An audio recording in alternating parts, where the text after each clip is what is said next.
नमस्कार दर्शकों, स्वागत है आप सभी का राष्ट्र प्रथम में। मैं हूं आपके साथ मानसी जैन। आइए देखते हैं इस वक्त की हेडलाइंस। मोदी धामी के जन्मदिन पर भाजपा चलाएगी सेवा अभियान, प्रतिस्पर्धात्मक होंगे कार्यक्रम। म्यूटेशन के लिए नहीं लगाने पड़ेंगे नगर निगम के चक्कर, एक क्लिक पर मिलेगी पूरी जानकारी। विधानसभा में भर्तियों की हुई जांच, दिन रात जांच में जुटी टीम, स्पीकर ने दिए समय से पहले रिपोर्ट मिलने के संकेत। हाई कोर्ट के आदेश से 37,000 डीएलएड प्रशिक्षित को मिलेगी बड़ी राहत। कोर्ट ने उन्हें राजकीय प्राथमिक विद्यालय में सहायक अध्यापक के पदों को नियुक्ति में प्रक्रिया में शामिल करने के आदेश दिए। काशीपुर में मालगाड़ी का इंजन पटरी से उतरा, अधिकारियों में मचा हड़कंप।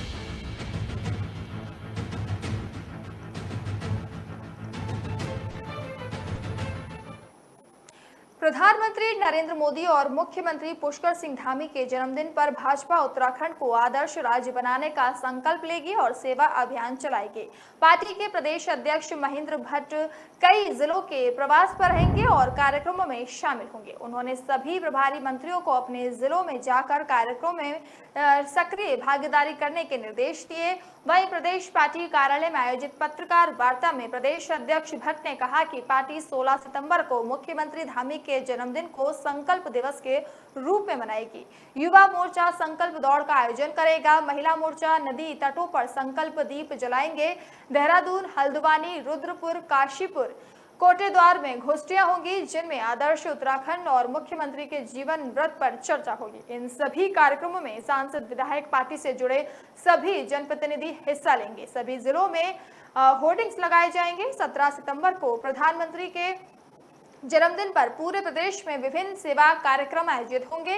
इसकी शुरुआत सभी जिलों में पीएम के व्यक्तित्व पर आधारित प्रदर्शनी से होगी। जिलों में मंडल स्तर पर प्रधानमंत्री के अभिनंदन पत्र लिखे जाएंगे। 19 और 20 सितंबर को स्वच्छता अभियान चलेगा। 21 व 22 को पौधारोपण के तहत पीपल के पौधे रोपे जाएंगे। कार्यकर्ता पेड़ पाल कर जिम्मा लेंगे। 23 सितंबर को कार्यकर्ता धारा और नौला की सफाई करेंगे। 24 को बुद्धिजीवी सम्मेलन, 25 को दीनदयाल उपाध्याय की जयंती व मन की बात कार्यक्रम, 26 को टीबी मुक्त भारत, 27 को दिव्यांगों को कृत्रिम अंग वितरण, 28 को निःशुल्क स्वास्थ्य शिविर, 29 को कोविड बूस्टर डोज जन जागरूकता अभियान, 30 को विविधता में एकता का उत्सव और 1 अक्टूबर को वोकल फॉर लोकल अभियान और 2 अक्टूबर को खादी खरीदे अभियान चलाया जाएगा। सेवा पखवाड़ा के दौरान होने वाले 10 सबसे सर्वश्रेष्ठ कार्यक्रमों को पुरस्कार मिलेगा। इस बार सभी कार्यक्रम प्रतिस्पर्धात्मक होंगे जिन्हें राज्य व केंद्र के स्तर पर संगठन सम्मानित करेगा।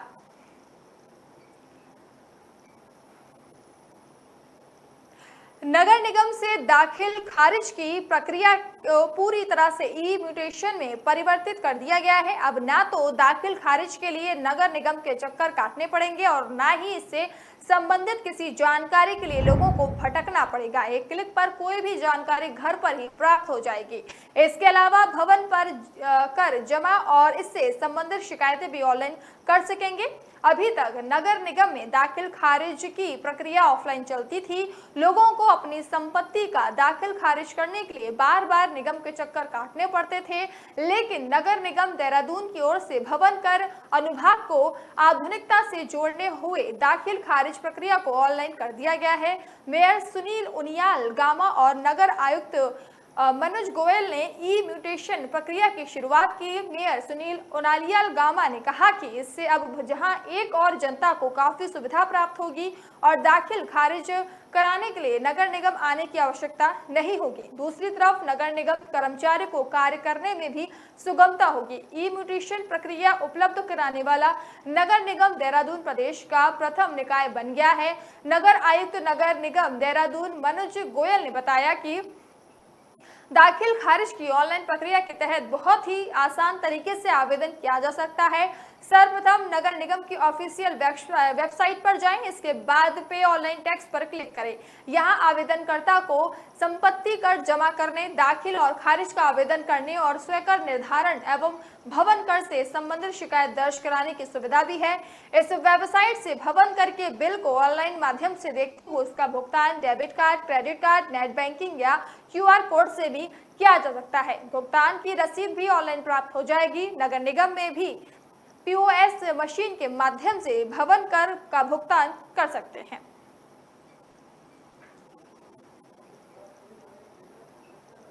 उत्तराखंड विधानसभा में बैकडोर भर्तियों की रिपोर्ट तय समय सीमा से पहले सौंपने के लिए विशेषज्ञ समिति रात दिन जांच में जुटी है।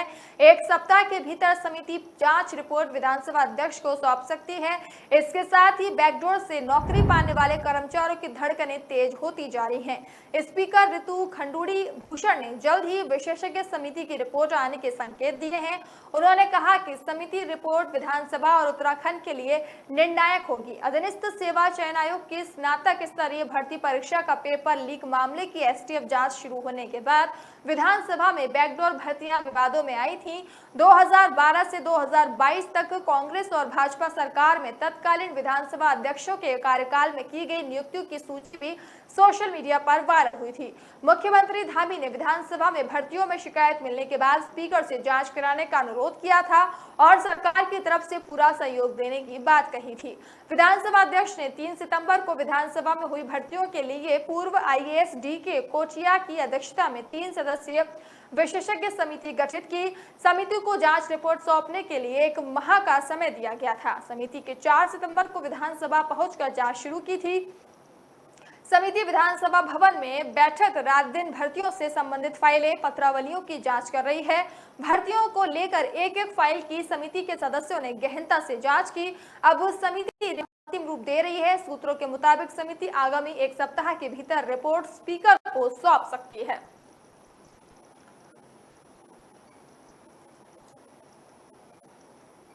नैनीताल हाईकोर्ट ने राष्ट्रीय मुक्त विद्यालय शिक्षा संस्थान से DLED प्रशिक्षण प्राप्त अभ्यर्थियों को बड़ी राहत दी है। कोर्ट ने उन्हें राजकीय प्राथमिक विद्यालयों में सहायक अध्यापक के पदों पर सापेक्ष किए जा रही नियुक्ति प्रक्रिया में शामिल करने के आदेश दिए हैं। अदालत ने सचिव शिक्षा विभाग के 10 फरवरी 2021 के आदेश को भी निरस्त कर दिया है।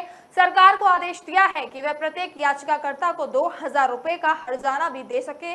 कोर्ट के इस आदेश से प्रदेश के 37,000 NIOSD ELED प्रशिक्षण प्राप्त अभ्यर्थियों को लाभ मिलेगा। मुख्य न्यायाधीश विपिन सांघी व न्यायमूर्ति RC खुलवे की खंडपीठ में नैनीताल निवासी नंदन सिंह, बोहरा निधि जोशी, गंगा देवी, सुरेश चंद्र, गुररानी, संगीता देवी, गुरमीत सिंह सहित कई अन्य की याचिका पर सुनवाई हुई। याचिका में राज्य सरकार के 10 फरवरी 2021 के शासनादेश को चुनौती दी गई। याचिकाकर्ताओं का कहना था कि उन्होंने 2019 में NIOS के दुरुस्त शिक्षा माध्यम से DLED प्रशिक्षण प्राप्त किया है। इस डिग्री को भारत सरकार के मानव संसाधन मंत्रालय और NCTI से मान्यता दी गई है। 16 दिसंबर 2020 को मानव संसाधन मंत्रालय, 6 जनवरी 2021 NCTI और जनवरी 2021 का सचिव ने उनको सहायक अध्यापक प्राथमिक की भर्ती में शामिल करने के लिए कहा था।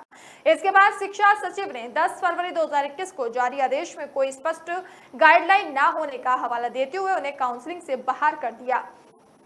इस आदेश से पहले याचिकाकर्ताओं के समक्ष शैक्षणिक प्रमाण पत्र भी जमा हो चुके थे। याचिकाकर्ताओं की ओर से कहा गया कि सहायक अध्यापक प्राथमिकी में 2648 पदों पर भर्ती प्रक्रिया गतिमान है, इसलिए उन्हें इस प्रक्रिया में शामिल।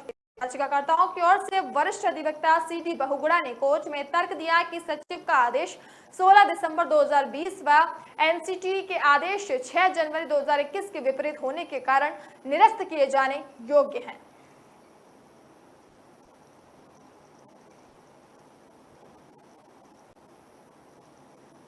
उत्तराखंड में काशीपुर के हिम्मतपुर स्थित एक फैक्ट्री के यार्ड में माल लेकर आई गाड़ी का इंजन काशीपुर स्टेशन के रैक यार्ड की 6 नंबर लाइन पर पटरी से उतर गया।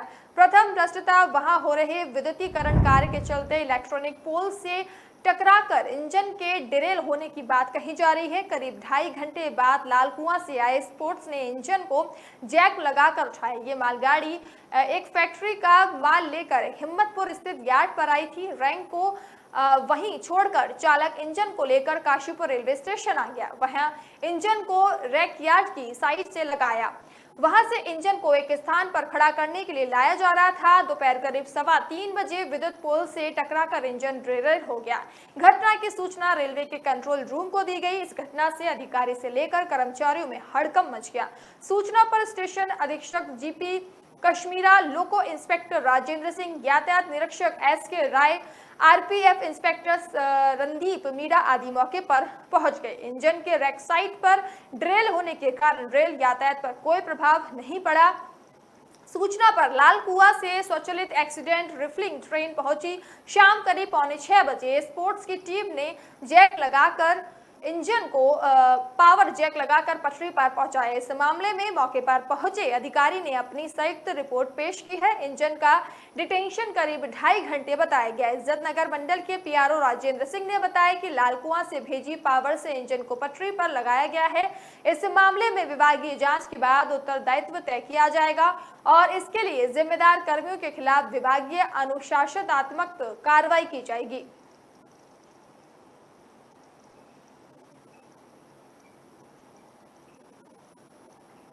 फिलहाल वक्त तो चला एक छोटी सी ब्रेक का। ब्रेक के बाद जल्द हाजिर होंगे।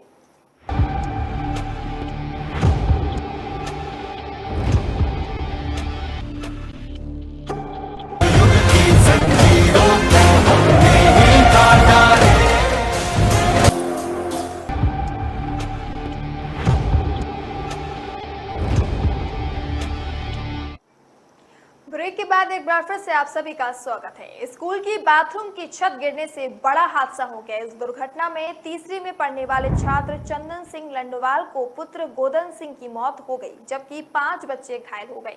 हादसे की खबर सुनते ही गांव में मातम पसर गया। बच्चों के परिजन दौड़े स्कूल पहुंचे। स्कूल में हुए इस हादसे से अन्य बच्चे भी डरे सहमे हैं। चंपावत में गुरुवार सुबह पार्टी मोनकांडा प्राइमरी स्कूल की बाथरूम की छत गिरने से कक्षा 3 में पढ़ने वाली बच्ची की मौत होने से स्कूल में हड़कंप मच गया। वहीं 5 बच्चे भी घायल हो गए। हादसे की खबर सुनकर स्कूल पहुंचे अभिभावकों में गुस्सा है। बेटे का शव देख मृतका हिमा की मां बेसुध हो गई। वह एक टक लगाकर अपनी मासूम की लाश देखती रही। वहीं घायल बच्चों के परिजन अपने बच्चों की सलामती मांग रहे हैं। अपनी आंखों के सामने अपने बच्चों का ऐसा हाल देख अभिभावकों का गुस्सा थम नहीं रहा है।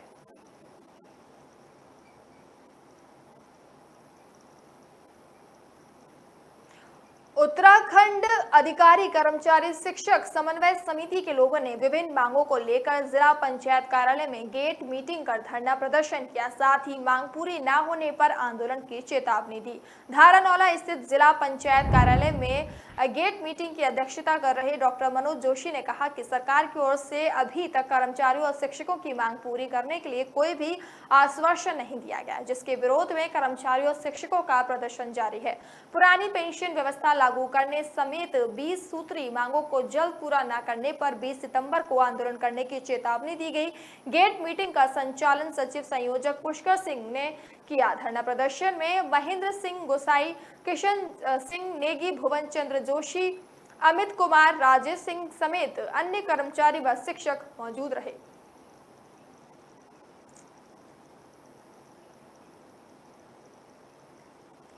आबकारी विभाग ने माजरी माफी में नकली शराब के गोदाम का भंडाफोड़ किया है। यहां से 150 पेटी नकली शराब जब्त की है। मौके से एक आरोपी गिरफ्तार किया गया है।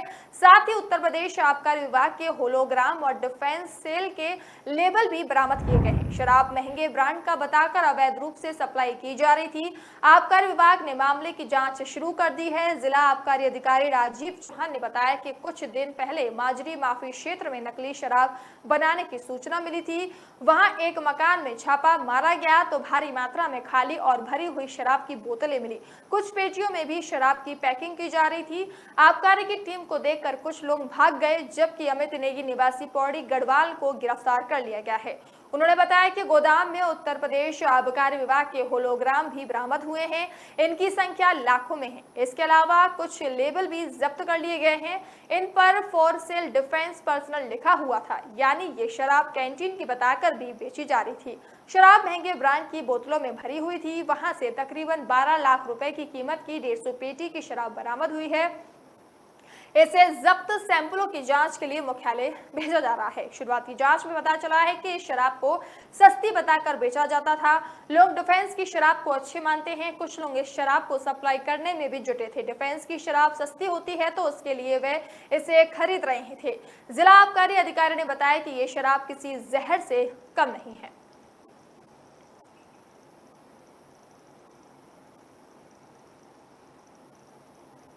धोखाधड़ी के मामले में आईआईटी रुड़की के पूर्व सहायक प्रोफेसर को स्पेशल सीबीआई मजिस्ट्रेट की अदालत ने 3 साल की सजा सुनाई है। उन्होंने सामान्य जाति का होकर पिछड़ी जाति का फर्जी प्रमाण पत्र लगाकर आईआईटी में नौकरी पाई थी।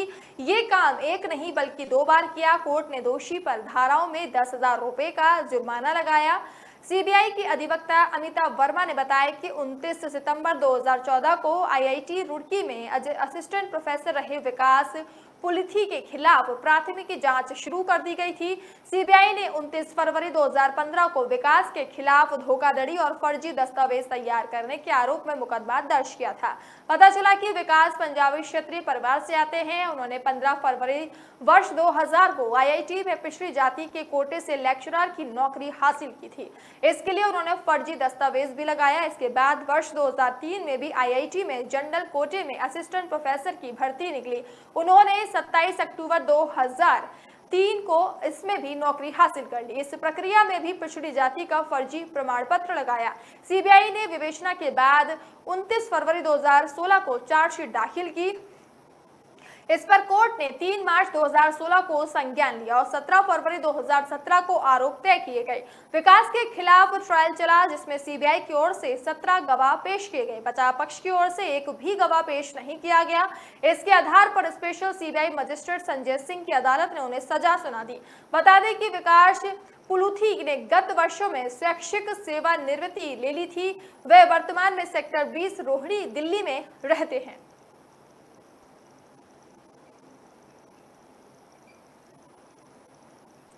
चार धाम और हेमकुंड साहिब यात्रा के इतिहास में तीर्थ यात्रियों की संख्या ने नया रिकॉर्ड बनाया है। इस साल दर्शन करने वाले श्रद्धालुओं ने वर्ष 2019 का रिकॉर्ड तोड़ दिया है।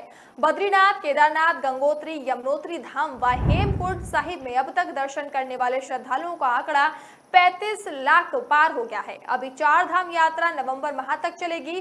कोविड महामारी के कारण 2 साल से चार धाम यात्रा प्रभावित रही। यात्रा शुरू होने से ठीक पहले कोरोना संक्रमण चरम पर पहुंच गया, जिससे यात्रा का संचालन नहीं हो पाया। इससे पर्यटन उद्योग को सबसे बड़ा आर्थिक झटका लगा था। लेकिन इस बार कोरोना संक्रमण सामान्य होने पर चार धाम यात्रा निर्बाध रूप से संचालित की गई। सरकार को उम्मीद थी कि चार धाम यात्रा इस बार ऐतिहासिक होगी। लगभग 4.25 महीने की चार धाम यात्रा व हेमकुंड साहिब यात्रा में दर्शन करने वाले श्रद्धालुओं की संख्या ने एक नया रिकॉर्ड बनाया है। वर्ष 2019 में सर्वाधिक 34,77,000 श्रद्धालु चार धाम व हेमकुंड साहिब के दर्शन करने आए थे, जो यात्रा में सर्वाधिक संख्या का रिकॉर्ड था। चार धाम और हेमकुंड साहिब यात्रा में नया रिकॉर्ड बनाना राज्य के लिए एक बड़ी उपलब्धि है। प्रदेश सरकार चार धाम यात्रा में आने वाले श्रद्धालुओं को बेहतर सुविधा उपलब्ध कराई गई, जिससे यात्रियों की संख्या में बढ़ोतरी हो रही है। सितंबर में दर्शन के लिए चार धामों में 5 लाख से अधिक तीर्थ यात्रियों ने पंजीकरण किया है। हमें उम्मीद है कि इस बार श्रद्धालुओं की संख्या 40 लाख से ज्यादा होगी।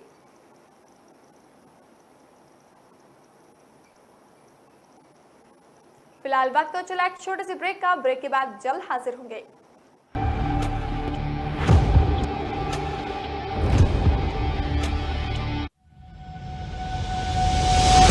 लहरों से डरकर नौका पार नहीं होती, कोशिश करने वालों की कभी हार नहीं होती। नन्ही चींटी जब दाना लेकर चलती है, चढ़ती दीवारों पर 100 बार फिसलती है। मन का विश्वास रगों में साहस भरता है। चढ़कर गिरना, गिरकर चढ़ना न अखरता है। आखिर उसकी मेहनत बेकार नहीं होती, कोशिश करने वालों की कभी हार नहीं होती। डुबकी या सिंधु में गोताखोर लगाता, जा जाकर खाली हाथ लौट कर आता। मिलते नहीं सहज ही मोती गहरे पानी में, बढ़ता 2 गुना उत्साह इसी हैरानी में।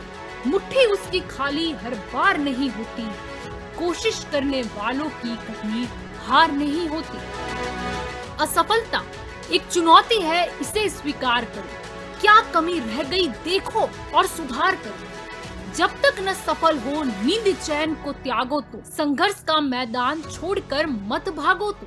कुछ किए बिना ही जय जयकार नहीं होती, कोशिश करने वालों की कभी हार नहीं होती। कुछ नया करो।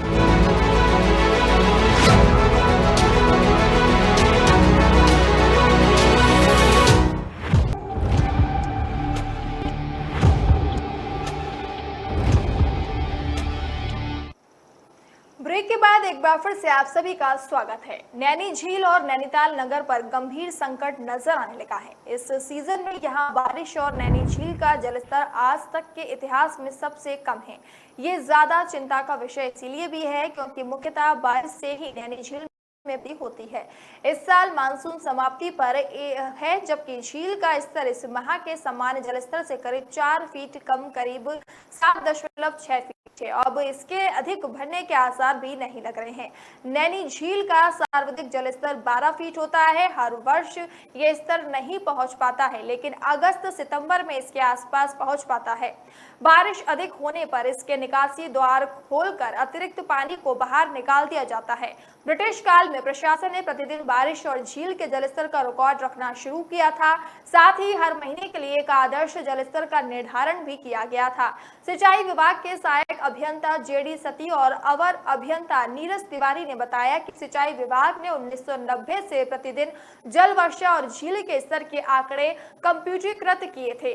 झील के कंट्रोल रूम प्रभारी रमेश गैरा ने बताया कि आंकड़ों के मुताबिक सितंबर में गत सप्ताह तक झील का जलस्तर 7.6 फीट था। नैनीताल में इस वर्ष सितंबर प्रथम सप्ताह तक करीब 1000 मिमी वर्षा हुई, जो कि इस अवधि तक आज तक के इतिहास में सबसे कम है।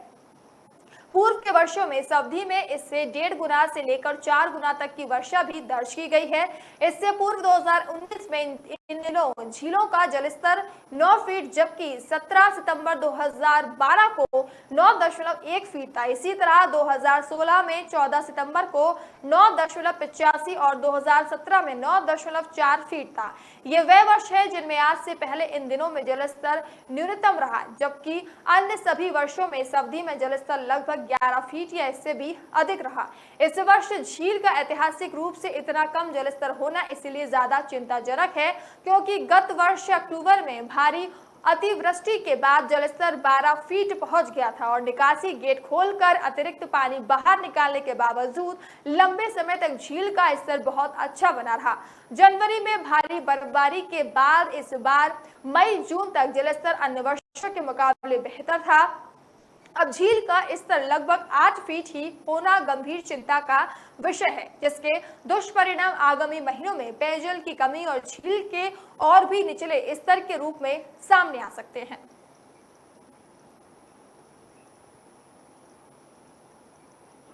नगर निगम ऋषिकेश के वार्डों की स्थिति को लेकर एक अभियान चलाया जा रहा है। हर दिन एक वार्ड में जाकर मूलभूत सुविधाओं की पड़ताल की जा रही है। सफाई, नालियां, स्ट्रीट लाइट, पेयजल की व्यवस्थाओं को लेकर लोगों से बातचीत की जा रही है। नगर निगम अंतर्गत वार्ड नंबर 5 कुम्हाड़वाड़ा के लोग सफाई, सड़क, पेयजल की समस्या से जूझ रहे हैं।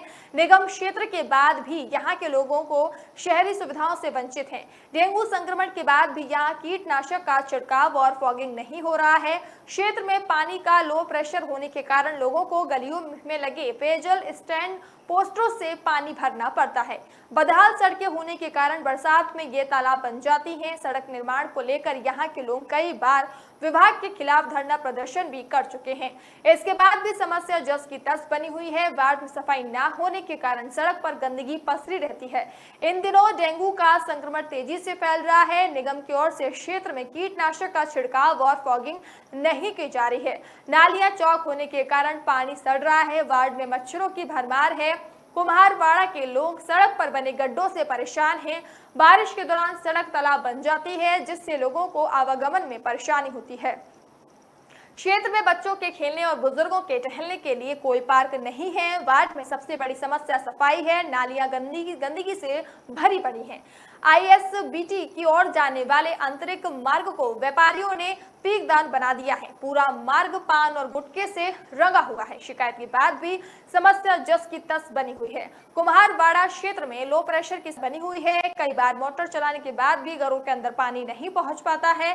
पीने के पानी के लोग गलियों में लगे पेयजल स्टैंड पोस्टों से पानी भरकर अपना गुजारा कर रहे हैं। निगम की ओर से पूरा प्रयास किया जा रहा है कि सभी वार्डों में मूलभूत सुविधाएं दुरुस्त हो। निगम की ओर से सभी जगहों पर कीटनाशक का छिड़काव और फॉगिंग का काम किया जा रहा है।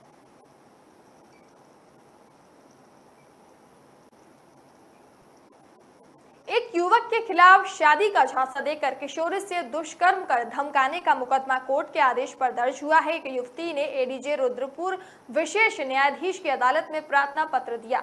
बता दें कि थाना अफजलगढ़ जिला बिजनौर यूपी के मानसनगर निवासी सोहन सिंह का उसके घर कई वर्षों से आना जाना था। 7 वर्ष पूर्व दोनों के बीच अच्छी जान पहचान के कारण दोस्ती हो गई। वर्ष 2020 से पहले वह नाबालिग थी। तब युवक ने उसके परिजन को विश्वास दिलाया कि किशोरी की बालिग होते ही वह उससे शादी कर लेगा। इस पर उसके परिवार वालों ने उसकी दोस्ती पर कोई आपत्ति नहीं जताई। युवती का कहना है कि वह उसे घुमाने के बहाने काशीपुर और हरिद्वार के विभिन्न होटलों में ले गया और उसके साथ शारीरिक संबंध बनाए। बालिग होने पर उसे शादी के लिए सोहन से बात की तो वह टाल मटोल करने लगा। बाद में वह दहेज में 25 लाख रुपए मांगने लगा। आरोप है कि 23 जून को सोहन पाल उसके घर आया और उसके साथ मारपीट और गाली गलौज करने लगा। शादी के लिए दबाव डालने पर आरोपी ने पीड़िता को जान से मारने की धमकी तक दी है।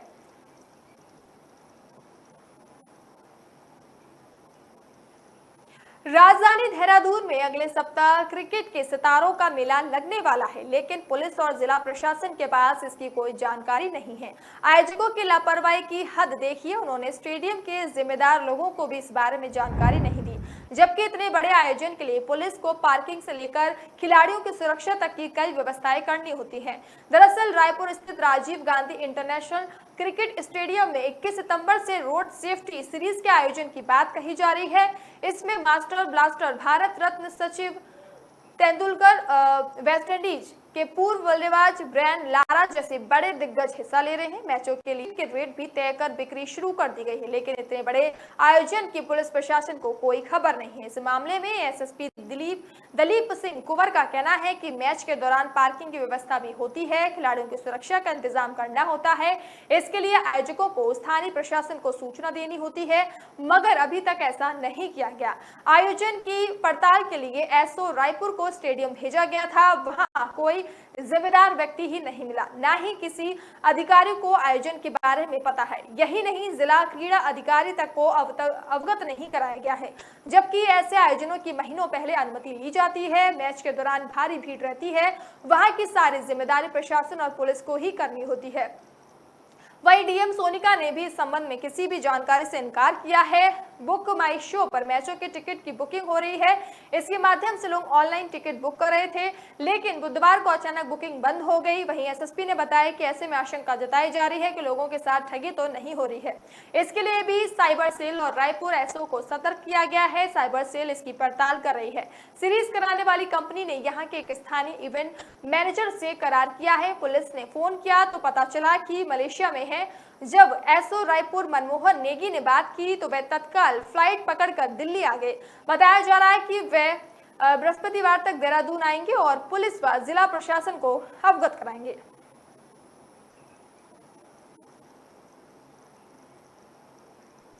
पीएससी 46वीं वाहिनी में चल रही 20वीं प्रादेशिक अंतर जनपदीय वॉलीबॉल क्लस्टर प्रतियोगिता के दूसरे दिन हैंडबॉल, बास्केटबॉल, वॉलीबॉल के मैच हुए। इनमें 31वीं वाहिनी पीएससी के खिलाड़ी अव्वल रहे। नैनीताल हाईवे पर स्थित 46वीं वाहिनी परिसर में चल रही प्रतियोगिताओं में दूसरे दिन वॉलीबॉल के लीग मैच में आईआरबी द्वितीय देहरादून ने उधम सिंह नगर और पौड़ी गढ़वाल की टीम ने चंपावत को हराया।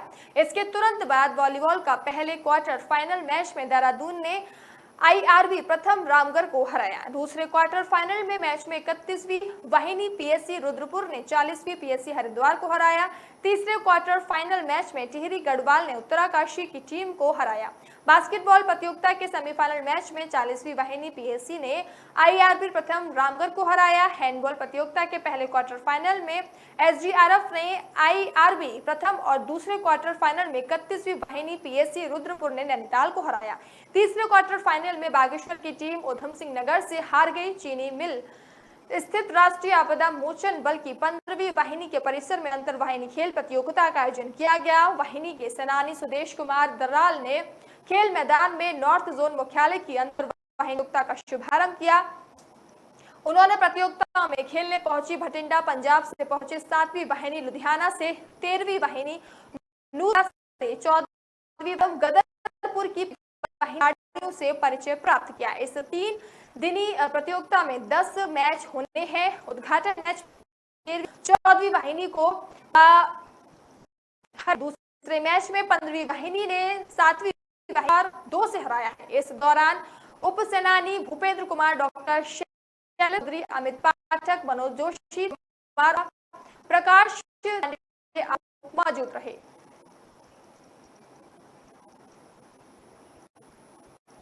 फिलहाल मुझे दीजिए इजाजत, नमस्कार।